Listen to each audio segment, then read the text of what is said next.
जय हिंद दोस्तों, वंदे मातरम। वीरदास के एक मोनोलॉग से शुरू हुआ विवाद थमने का नाम नहीं ले रहा है।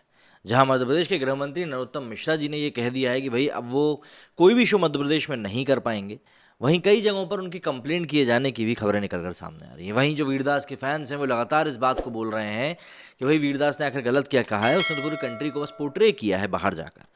तो और लोग उनके बचाव में, मतलब जो वीरदास है उनके बचाव में कई तरह की बातें कह रहे हैं, लेकिन उनके खिलाफ लोग ये भी कह रहे हैं कि भाई वीरदास ने जो चीज़ें अपने घर में देखी हैं वो उसको पूरा भारत के समझकर आखिर क्यों बाहर बता रहे हैं। तो इस तरीके से मतलब लोग उनके सपोर्ट में भी हैं, लोग उनके खिलाफ में भी हैं। दोनों तरह की बातें जो हैं वो इस समय वीरदास को लेकर हो रही हैं, और क्योंकि ये बातें हो रही हैं तो ऑब्वियस सी बात है, बातें होंगी तो कई सारी बातें निकल कर सामने आएंगी और फिर एक भी बात नहीं रुकेगी। और जब आपकी कुछ इस तरह का इंस्टेंस निकल कर सामने आता है तो लोग फिर आपका अतीत खोदते ही हैं। और वीरदास के जो कुछ पुराने ट्वीट्स, जो कि हर बार उनका जब भी कोई ऐसा इशू होता है वो ट्वीट्स उनके ज़रूर वायरल होते हैं, और ये ट्वीट्स जब वायरल होते हैं तो फिर लोग उनसे दोबारा सवाल करते हैं कि भाई ये आखिर कैसी मानसिकता है तुम्हारी। मतलब कुछ लोगों ने तो यहाँ तक कह दिया है कि वीरदास ने कोई गलत काम नहीं किया है ये कॉमेडी करके, बल्कि वो मानसिक रूप से प्रताड़ित हैं, इसीलिए वो इस प्रकार की कॉमेडी करते हैं, तो उनको मानसिक इलाज की बहुत ज़्यादा ज़रूरत है। इस तरह की बातें जो है निकल कर सामने, मतलब मायावती को लेकर भी वो टिप्पणी गलत कर चुके हैं। तो ये सभी चीज़ें जो होती हैं लोगों के संज्ञान में होती हैं और लोग ये चीज़ें कभी भूलते नहीं हैं। तो ज़रा ऐसे ही कुछ एग्जांपल्स देखते हैं, और उसके पहले मैं आपको बता दूं कि कई लोग मुझसे भी सवाल कर रहे थे कि भाई वीरदास ने जो कहा है तो फिर कंगना रनौत ने क्या गलत कहा है, या कंगना रनौत के ऊपर क्या कहना है। तो भैया ऐसा है, कंगना रनौत ने जो पहले बात कही थी जिसमें कि वो उन्होंने आज़ादी वाली बात कही थी, तो उस बात से देखिए उन्होंने जो भी कुछ कहा हो वो ठीक है अपनी जगह पर। मैं उस बात से इसलिए इत्तेफाक नहीं रखता क्योंकि आज़ादी अकेले ऐसा नहीं था कि महात्मा गांधी ने दिलवा दी थी, कि हम ये कहते हैं कि भाई आज़ादी भीख में मिल गई थी। हाँ, जिस तरीके से पावर ऑफ ट्रांसफ़र हुआ था वो कुछ उसी तरह का प्रतीत हुआ था, लेकिन उस आज़ादी को दिलाने में वीर भगत सिंह, चंद्रशेखर आज़ाद सहित के कई सारे स्वतंत्रता सेनानियों का योगदान उसमें था। तो अगर हम 1947 से मिली हुई आज़ादी को भीख बोलते हैं तो कहीं ना कहीं हम उन सभी के योगदानों के ऊपर भी उंगली उठा देते हैं। बात यह है। लेकिन 2014 की अगर हम बात करें तो भाई उसके बाद से, ज़्यादा बड़ा एग्जाम्पल नहीं दूंगा, जब 2016 में डीमोनेटाइजेशन हुआ था और उसके बाद डिजिटल पेमेंट की लगातार बात चल रही थी, तब चिदम्बरम जी का एक भाषण था जो कि उन्होंने राज्यसभा में दिया था, और उसमें उन्होंने काफ़ी कुछ कहा था कि तुम क्या सोचते हो गरीबों के पास इंटरनेट पहुंच जाएगा और पेमेंट वो लोग ऑनलाइन लेने लगेंगे, ऐसा कैसे होगा। ये सब बातें उन्होंने वहाँ कही थी। लेकिन आज की डेट में आप देखोगे, अभी दीपावली अभी भी गुजरी है, आप कई सारे वेंडर्स के पास गए होगे सामान लेने के लिए, तब आपने भी ये चीज़ ऑब्जर्व करी होगी कि छोटे छोटे दुकानों पर भी आज की डेट में QR कोड रखा हुआ मिलता है। तो बदलाव तो देखिए आया है। अब कोई इसको बदलाव मानेगा, कोई नहीं मानेगा, और कुछ लोग कन्हैया कुमार जैसे कॉलेज में खड़े होकर आज़ादी मांगेंगे, पर उनके ऊपर इतने सवाल नहीं होंगे। हम जरा देखते हैं कि वीरदास ने क्या कुछ इतिहास में किया है जिनके के ऊपर अब लोग उठा उठा के सवाल पूछ रहे हैं। कुछ दिन पहले अमेरिका के जॉन एफ कैनेडी सेंटर में खड़े होकर कथित कॉमेडियन वीरदास ने अपने वन लाइनर्स से जमकर भारत विरोधी प्रोपेगेंडा फैलाया था। 7 मिनट तक उसने देश की पत्रकारिता, यहाँ की राजनीति, नारी की इज्जत, प्रधानमंत्री मोदी, लखीमपुर खीरी जैसे स्थानीय मुद्दों पर सवाल उठ खड़े किए। उसकी वीडियो सामने के आने के बाद से ही भारत में कई जगहों पर उसके विरुद्ध शिकायतें हुई और लोगों ने भारत का अपमान करने के आरोप में उसे सजा देने की भी मांग कर डाली। हिंदू IT सेल ने इसको लेकर ट्वीट किया कि first they malign our religion, now they are slandering the image of the country, some alleged artist need to be taught a lesson legally. मतलब इनको लीगल तौर पर कुछ सिखाने की जरूरत है।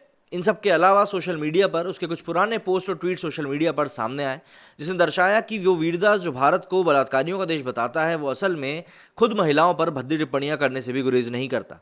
उसने ना किसी की माँ को उल्टा बोलने पर शर्म आती और ना ही किसी की महिलाओं के अंगों पर। वीरदास ने साल 2010 से ही सोशल मीडिया पर अपने गंदे विचार पोस्ट करना शुरू कर दिए थे। इस वीडियो में जोड़े गए ट्वीट्स में आप देख सकते हैं कि वीरदास महिलाओं की छाती से लेकर ममता बनर्जी तक की किन किन बातों को लेकर वीरदास ने भद्दी कॉमेडी की हुई, जिसको कि ये लोग ऑब्वियस बात है कॉमेडी कहते हैं। जैसे वीरदास का ये ट्वीट है 2010 का, जिसमें महिलाओं को लेकर ट्वीट कर रहे हैं, और लोनावला और किन किन चीज़ों का किस तरीके से इन्होंने जिक्र किया है ये आप खुद ही दे सकते हैं। आखिर में बस इतना ही लिखा है कि भाई माई इम्प्रॉम्प्टू लाइन फ्रॉम यस्टरडे। मतलब ये ट्वीट आप खुद ही पढ़ सकते हो, समझ सकते हैं कि भाई ये इंसान किस तरह की मानसिकता का व्यक्ति है। इसी के आगे स्क्विंट नियॉन ने इनका एक वीडियो पोस्ट किया जिसमें इन्होंने ममता बनर्जी के बारे में बहुत भद्दी टिप्पणी करी थी।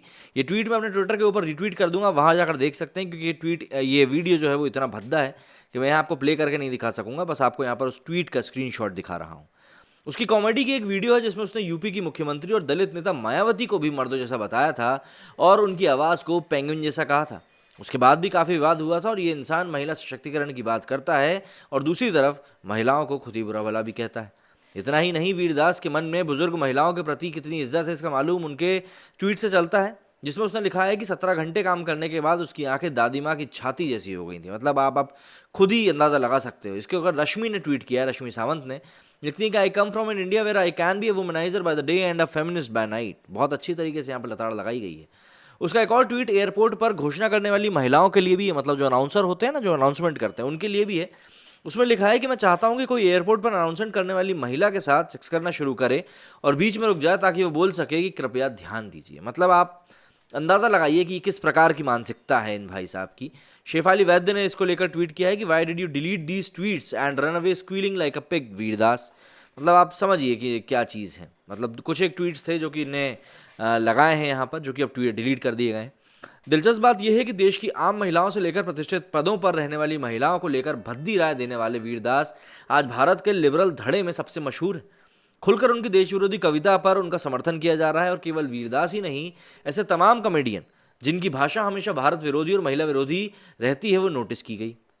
शेफाली वाद्य ने इसको लेकर एक और ट्वीट किया जिसमें कि उन्होंने कई सारे ट्वीट्स लगाए हैं, जिसमें कि उन्होंने लिखा है कि why's this guy Vir Das so obsessed with having sex with other peoples mothers suggest a deeply troubled personal history. This guy would be a case study in classic psychotic behaviour with incest fantasies sick person. ये जो इन्होंने दरअसल जो tweet add किए हैं, इसमें वीरदास ने अलग अलग लोगों को जवाब दिए थे और जवाब देते देते उनकी जिन भी लोगों को जवाब दे रहे थे उनकी माताओं के बारे में इन्होंने कुछ गलत शब्द कहे थे। पर वीरदास का साथ देने वाले, वीरदास का सपोर्ट करने वाले लोगों को ये सभी ट्वीट्स जो हैं, ये सभी ट्वीट्स मुझे ऐसा लगता है कि ऐसा लगेगा कि भैया ये उनको ये सटायर है, कॉमेडी है, सही लगेगा। पर अब क्या कहें। हॉकाई करके हैं, इन्होंने भी उनके कुछ ट्वीट्स लगाए हैं। ये लिखते हैं कि I come from an India where lunatic like Vir Das get social support we really have to India. इसमें इन्होंने वीरदास के कुछ एक ट्वीट्स लगाए हैं। उन ट्वीट्स को भी आप पढ़ सकते हैं, फुल स्क्रीन पर आप देख सकते हैं किस तरह के ट्वीट्स किए हैं। उदाहरण के लिए तन्मय भट्ट का ट्वीट देखिए। एक छोटी बच्ची को लेकर ये राय देते हैं कि अगर वो उसके सामने बिना कपड़ों के आ जाए तो उनके दिमाग में चलेगा कि हाँ हाँ मैंने तुम्हारे ब्रेस्ट को देख लिया। संजय राजौरी भी एक कॉमेडियन ही है जिन पर एक युवती ने यौन शोषण का आरोप लगाया था। बताया था कि कैसे संजय ने अपने दोस्तों के सामने शेखी बगाड़ते हुए उन्हें शर्मिंदा किया था। मतलब समझ में नहीं आता है, कभी कभी एक बहुत बड़ा सवाल मन में आ जाता है कि यार ये कॉमेडियंस हैं या क्या हैं, या किस प्रकार से ये लोग अपनी दुकान चलाना चाहते हैं और किन किन चीज़ों को ये लोग इस तरह से एड्रेस करते हैं, और वो कौन लोग हैं या कैसे लोग हैं जो कि इस प्रकार की बातों को लगातार सपोर्ट करते हैं। मतलब वो किसी की माँ के बारे में क्या चीज़ बोल रहा है, किसी की दादी के बारे में क्या चीज़ बोल रहा है, किसी बच्ची के बारे में क्या चीज़ बोल रहे हैं, एक दो नहीं कई सारी बातें हैं और थोड़ी बहुत नहीं है, लेकिन लोग सपोर्ट करते हैं। मतलब मैंने भी वीरदास के ऊपर वीडियो डाला, उसके ऊपर इतनी गालियाँ पड़ी हैं मुझको कि बस क्या ही बताएं। मतलब लोगों ने वहाँ पे भी नहीं छोड़ा। आप ये भी तो देखो उस पर्सन की हिस्ट्री क्या है। इसलिए इस वीडियो में मैं ट्वीट के साथ सामने आया हूँ कि किस प्रकार के ट्वीट्स खुद वीरदास ने किए हैं और क्यों उनको लेकर इतनी ज़्यादा आलोचना हो रही है। ऐसा नहीं कह रहा हूँ मैं कि वीरदास की मूवीज़ मैंने नहीं देखी, मुझे अच्छा लगता है बंदे का काम, अच्छी एक्टिंग करता है, लेकिन यार एक लाइन होती है। आप भी हो सकता है मुझे अभी पसंद कर रहे होगे या नहीं कर रहे होगे, क्योंकि आपके अनुसार या तो मैं उस लाइन के अंदर हूँ अभी या फिर मैं उस लाइन के बाहर जा चुका हूँ। अगर बाहर चला गया हूँ तो आप मुझे नापसंद करने लगोगे, अगर उस लाइन के अंदर हूँ तो मैं आपको पसंद आ रहा हूँ। बस बात उस लाइन की होती है। तो लाइन कभी कभी क्रॉस हो जाती है तो लोगों को परेशानी होती है। और जो लोग ये कह रहे हैं कि भाई भारत का सच ही तो है, सुन नहीं सकते, कान फोड़ लो, अंधभक्त हो, मोदी भक्त हो और ये वो 10 तरह की बातें कर रहे हैं, तो उनको मैं बता दूं कि यार देखो, अगर तुम्हारे घर के अंदर कोई प्रॉब्लम चल रही है, माँ बाप से कोई परेशानी हो रही है, तो तुम माँ बाप से बात करोगे, अपने घर के मेंबर्स से बात करोगे, ज़्यादा ही होगा तो अपने कुछ रिश्तेदारों से जाके बात कर लोगे, लेकिन मोहल्ले में जाके नहीं चिल्लाओगे। अब अगर आपकी प्रवृत्ति इस प्रकार की है कि मोहल्ले में चिल्लाने से आपको लगता है कि आपको सॉल्यूशन मिल जाएगा आपकी परेशानी का, क्या बोले, जयराम जी की बोल सकते हैं बस आपको। तो जयराम जी की अगले वीडियो में फिर मिलेंगे।